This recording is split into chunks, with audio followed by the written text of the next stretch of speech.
It's quite phenomenal, the hypocrisy here, though, isn't it, Lady Colin Campbell? Because we have Harry and Meghan constantly whining about the fact that the media invades their privacy, that the media uses source quotes, and then they've gone and done exactly the same thing themselves.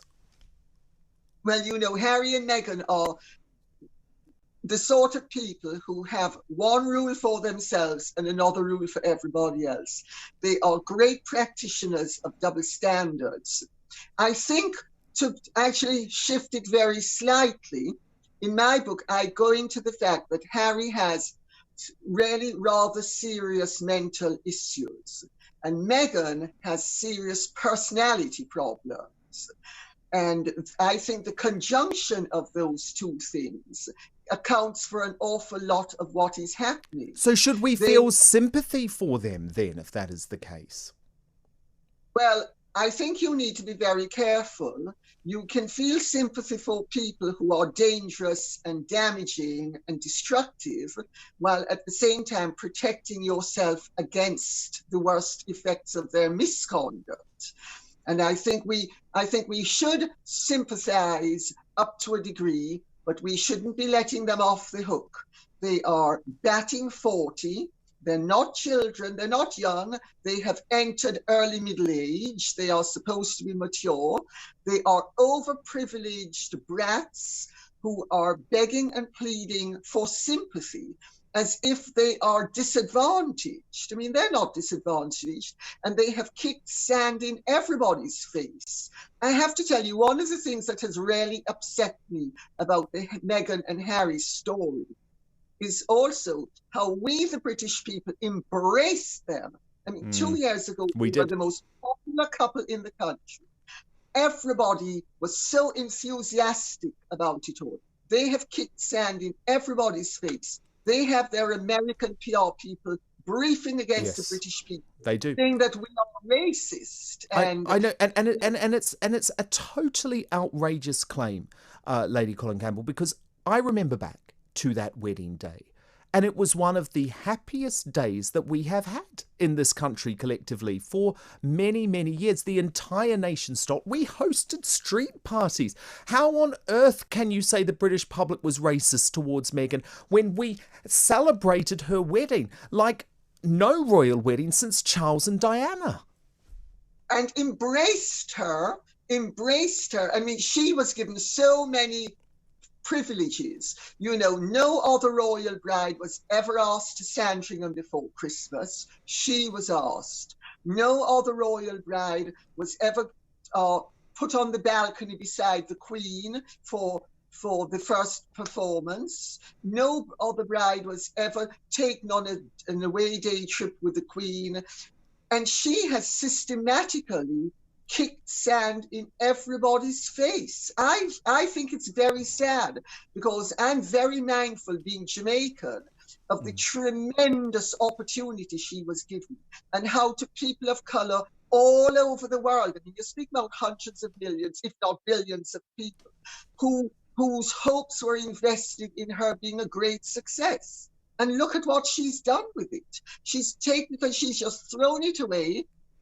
She is really, I have to tell you, she does clearly have problems, and he does as well, because it's almost a talent. But Lady C, but Lady C though, does she actually have issues, or actually is she just desperate for fame and attention? Because I thought it was very telling, the revelation today, and actually it's quite an own goal, I would say today, Lady C, the revelation that Meghan, when she was in Canada filming Suits, which wasn't that many years ago, she used to sell stories herself to newspapers, or at least give stories to newspapers, and set up paparazzi photographs of herself. So actually, is she not just someone that craves attention and fame?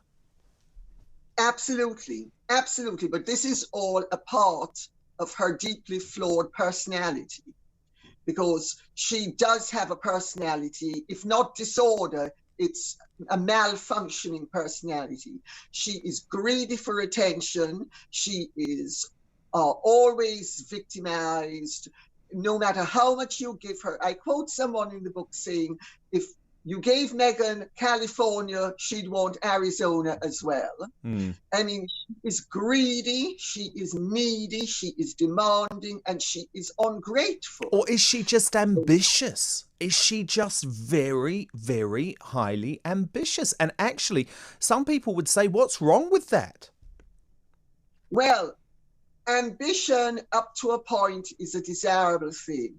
Overweening ambition, when you're straying into the Lady Macbeth territory, that is very destructive.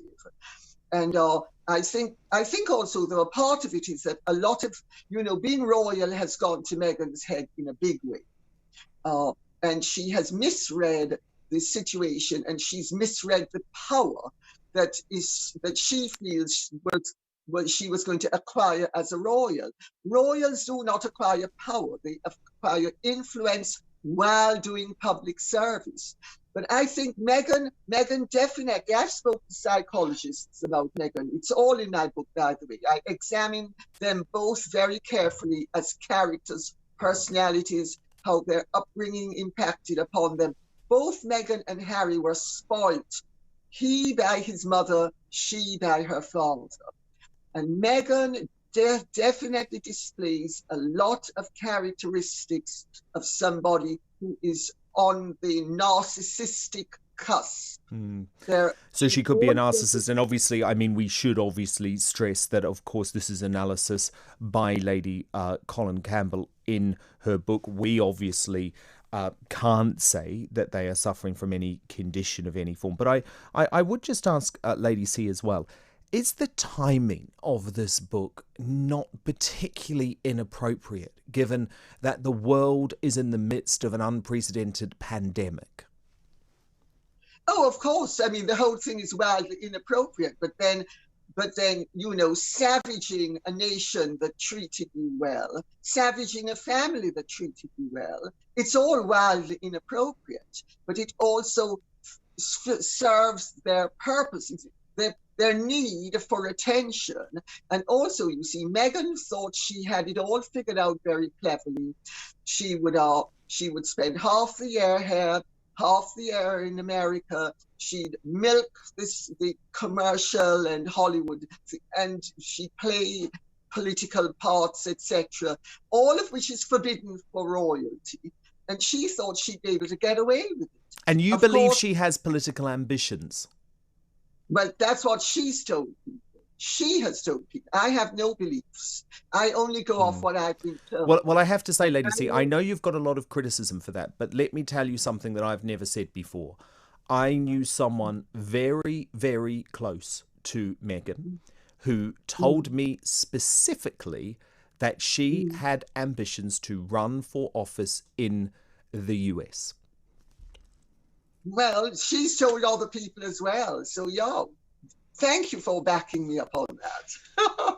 I think, I think it's ludicrous. If you want to become a politician, you don't marry a member of the British royal family. But of course, had Meghan not married Harry, she would still be a relative non-entity.